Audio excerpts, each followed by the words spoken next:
Buenos días. El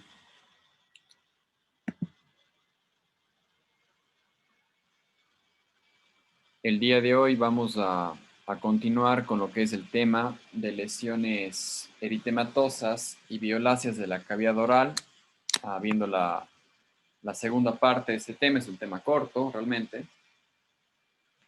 Recordando la clase de ayer es que varias lesiones no son únicamente rojizas o blanquecinas, hay un espectro a veces entre blanco y rojo,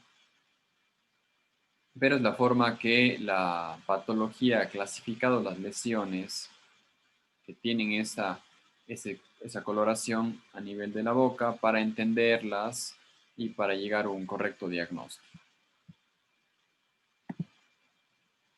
Hemos revisado ya las primeras orígenes de las lesiones eritematosas, como fueron las lesiones traumáticas o inflamatorias, trastornos del sistema inmunológico, infecciones, y revisamos brevemente lo que es el tema de neoplasias. El día de hoy nos vamos a centrar en lo que son las malformaciones vasculares. Dentro de las malformaciones vasculares tenemos 4 grupos, lo que son las varicosidades o las varices, el hemangioma congénito o neuroenframbuesa, el hemangioma cavernoso, el linfangioma y el síndrome de Osler-Weber-Rendu. En cuanto a las varicosidades o las varices, aquí tenemos que recordar un poco de la estructura de la vena como tal. La vena y la arteria comparten las mismas capas, ambas tienen la capa interna, que es la parte endotelial o la túnica íntima. Posteriormente se encuentran recubiertos por la capa muscular, ¿sí? Y que es un músculo de tipo liso, y posteriormente con epitelio de tipo conjuntivo o la túnica adventicia. Eh, el daño que se genera o el debilitamiento se da a nivel del músculo liso de la membrana, perdón, de la vena, y en este caso genera una deformación como tal. Lo más común a nivel de la cavidad oral es que se presenta a nivel de lengua, normalmente en los adultos mayores. Es una anomalía del desarrollo. No hay una afectación sistémica como tal, pero hay una predisposición como de debilidad de las paredes, sí, que se puede desarrollar en etapas tardías de la vida. Y hay un vínculo entre las varices de la boca con las varices de la pierna del adulto, porque aunque la etiología en sí de qué ocurre con la una y la otra es diferente, recordemos que las varices de la pierna de los adultos, muchas veces la causa es una mala posición que se tiene al momento de sentarse, o caminar de forma excesiva, o tener un tipo de trabajo que involucre estar mucho tiempo parado, o utilizar el calzado de forma inapropiada o por mucho tiempo. Eso genera un debilitamiento en cuanto a la estructura muscular, y a partir de ahí el flujo sanguíneo de retorno que es llevado por las venas también generan un daño que ocupa un tipo de varices. Entonces, básicamente, ¿qué es? Es un debilitamiento de la pared del vaso sanguíneo generado por ya sea una actividad, exposición al rayo solar y una predisposición de parte del paciente.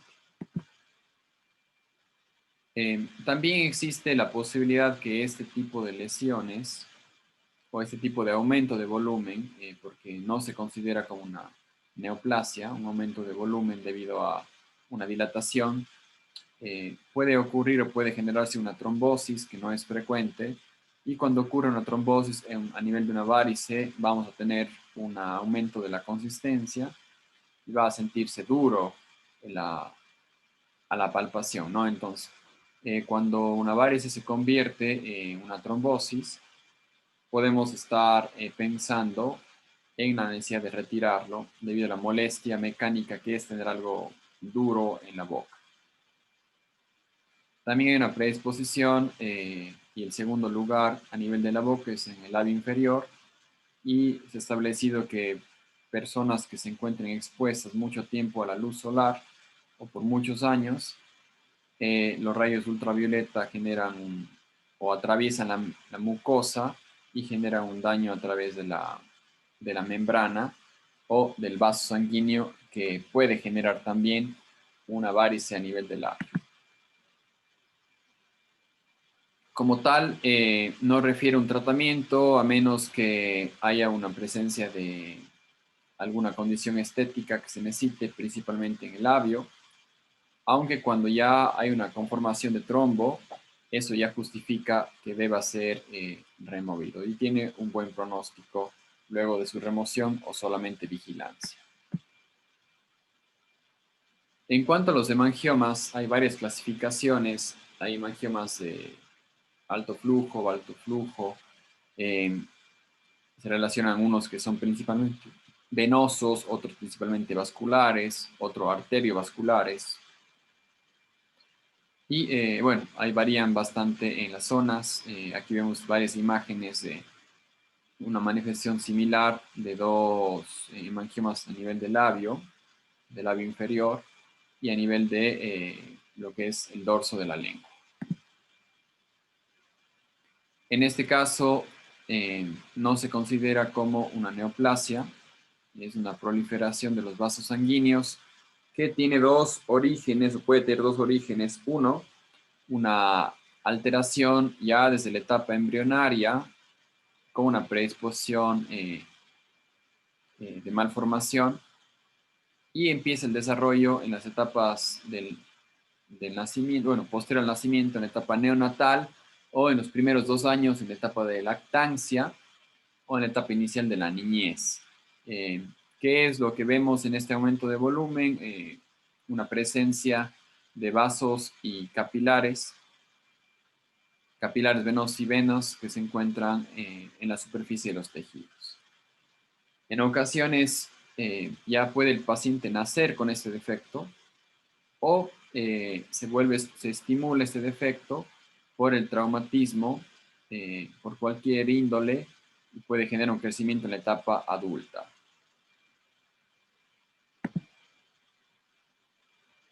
Tenemos que diferenciar un poco del hemangioma con el amartoma, que puede tener un componente vascular dentro de su estructura, pero el amartoma no solamente tiene o puede presentar componente vascular, sino otros tejidos. Puede tener tejido epitelial, tejido muscular, tejido conjuntivo. En ocasiones existen amartomas que presentan también alguna característica de dientes. Es un tumor en este caso que mezcla de forma indistinta y en diferentes proporciones de diferentes tejidos y puede ubicarse en cualquier parte del cuerpo. La epidemiología del hemangioma puede ubicarse en cualquier parte, aunque hay una predisposición estadística que un mayor número se va a presentar a nivel de cabeza y cuello. En cada 100 neonatos hay la presencia de 2 de ellos que presentan algún grado o algún tipo de hemangioma.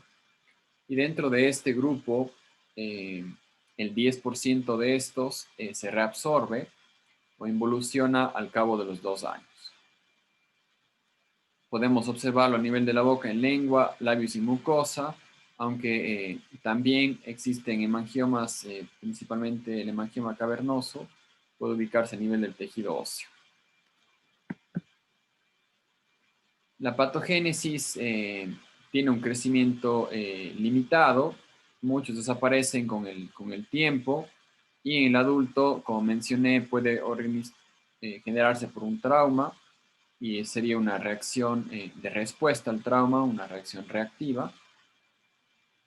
Y en el adulto es más frecuente que se ubique a nivel del labio y a nivel de la lengua. Hay varias clasificaciones, como había comentado.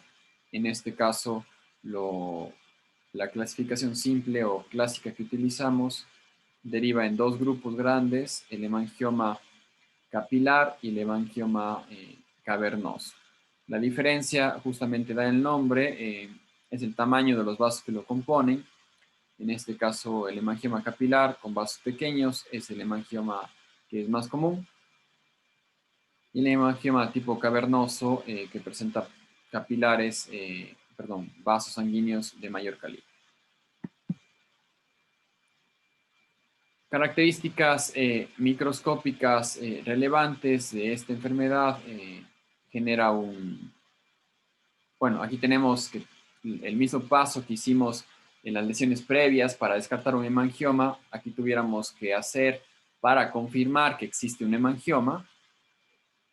En este caso utilizamos la técnica de la diascopía para generar una presión a nivel del hemangioma y si es que nos genera una aclaración o se pierde la parte rojiza, estamos hablando de una diascopía positiva y el componente es netamente vascular. Y cuando no cambia y se permanece rojo, puede ser tanto un hemangioma, que sería una colección sanguínea mayor, eh, conformándose un coágulo, un espacio intersticial, o puede generar el diagnóstico diferencial con las petequias, equimosis y púrpura, que tampoco desaparecieran al momento de que se presione con un objeto, en este caso transparente. A nivel histológico, los cambios o la diferencia de tanto del capilar y el cavernoso es la estructura. En el uno tenemos múltiples vasos pequeños tipo capilar y los otros vasos mayores juntamente con un infiltrado de tejido conectivo. Es la diferencia grande entre estos dos. El tratamiento, normalmente un paciente con un hemangioma se mantiene bajo vigilancia. También puede transformarse o generar un trombo, generar una trombosis. Y la otro dato importante es que cuando hay capilares dilatados, puede haber un depósito de calcio o de minerales que generen una calcificación interna, generando un flebolito. Entonces ahí también habría unas indicaciones aún un poco más de peso para su retiro. Algunos pacientes presentan una involución y hay una regresión de los hemangiomas como tal y a veces no se necesitan retirarlos y en ocasiones sí. Hay un protocolo o hay varios protocolos para usar diferentes sustancias de tipo esclerosante.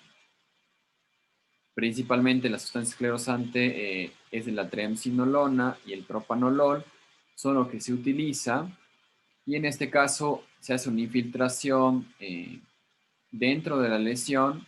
Normalmente se coloca 1 mililitro de solución esclerosante y hay varios protocolos. El que yo he utilizado es el protocolo de infiltrar por 8 semanas, una vez por semana, la solución y esperar 3 meses para que disminuya el tamaño y luego hacer la resección. Hay técnicas también que indican la resección con láser, pero realmente yo no estoy familiarizado y no tengo experiencia del uso de láser en este tipo de tratamientos. El linfangioma es una enfermedad con características similares al hemangioma. También presenta un componente vascular, en este caso de los vasos linfáticos, y tiene una predisposición a nivel de lengua, tanto en el dorso, en la zona lateral, como en la parte ventral.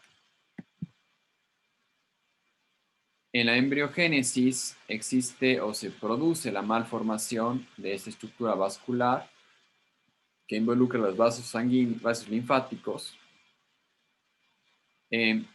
Ocurre, bueno, cuando uno realiza la técnica de resección, es bastante complicado tener una resección completa y son altamente recurrentes o recidivantes. Lo normal y lo más común, como mencioné, es lengua, aunque también se han descrito casos en carrillo y piso de boca. La coloración normal es entre rojiza y violácea, aunque también, como vimos en las imágenes previas, tiene un componente también amarillento, ¿no? Entonces, principalmente el color le da la transparencia de la mucosa que tienen, qué tanto se encuentra sobre la superficie de la mucosa para permitir el coloración, ¿no? De eso va a dar cuenta de que tenga coloración.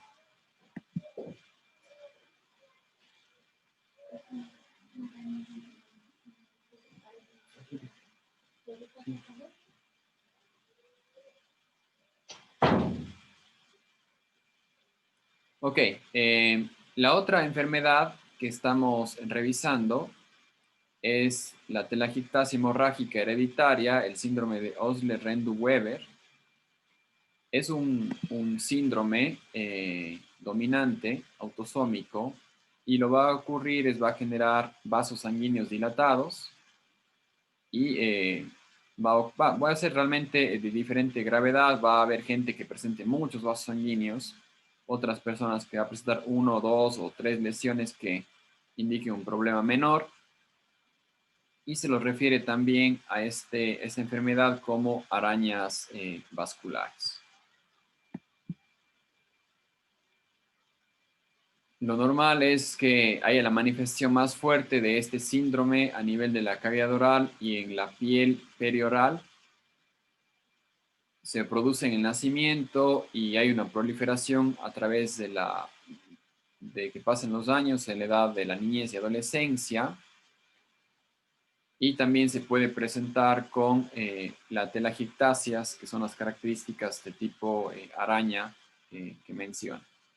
Este síndrome también se vincula con el síndrome de Crest, comparte la manifestación sanguínea con la conformación de telangiectasias, recordando brevemente el síndrome de Crest, que es una alteración sistémica multiorgánica que tiene problemas de una calcificación en tejidos de forma irregular, alteraciones de tipo vascular, una disfunción esofágica y un aumento de el grosor del apósito de piel a nivel de los dedos.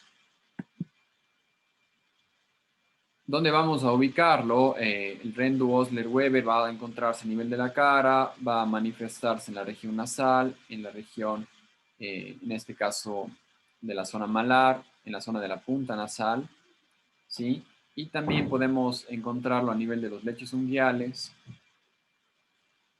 además de las manifestaciones pequeñas que observa con esas zonas puntiagudas elevadas.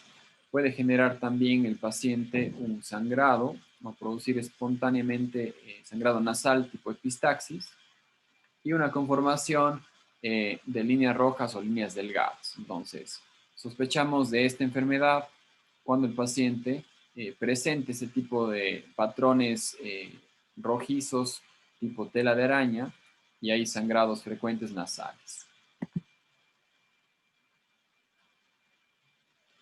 Normalmente la coloración de este tipo de lesiones eritematosas va a ser rojo brillante, distribuidas en varias áreas de la boca, lengua, labio como las más comunes, y pueden, como son elevaciones sanguíneas de los capilares, es bastante similar, aunque a diferencia de las petequias, estas son elevadas y mantienen como el mismo tamaño entre 1 o 2 milímetros que una petequia. Pueden producir, pueden romperse y generar un sangrado y va a manifestar o va a presentar, dependiendo de la persona, múltiples o pocas que refieren una leve manifestación de la enfermedad. Si vamos al tejido microscópico, encontramos vasos sanguíneos que se encuentran dilatados, con unas paredes delgadas, con eritrocitos. Y en la parte odontológica, tenemos que tener siempre presente que un paciente de estas características tiene un debilitamiento de las membranas sanguíneas y una predisposición mayor a sangrado. No se entiende bien, pero existe o hay una relación con problemas infecciosos cerebrales o infecciones generalizadas con este tipo de patología. Una de las respuestas o probables respuestas es que debido a que hay una dilatación y hay una ruptura, puede ser un medio mecánico o una entrada para que a través de estos vasos sanguíneos rotos entren bacterias y generen un proceso infeccioso como mencionamos. Por lo general, no se hace un tratamiento quirúrgico, se mantiene bajo vigilancia. También hay que ver qué gravedad la presenta. Debido a los sangrados espontáneos, el paciente hace controles periódicos para valorar su nivel de hemoglobina, vigilando que no caiga en anemia. Y también, debido a estos sangrados, hay órganos internos que pueden verse afectados, como son el hígado y lo que es el vaso. Y hay que ver siempre, realizar un tratamiento en un paciente con el riesgo que nos generen. O sea, aquí, un paciente con este síndrome, deberíamos tratarlo siempre con un médico hematólogo para verificar que sea seguro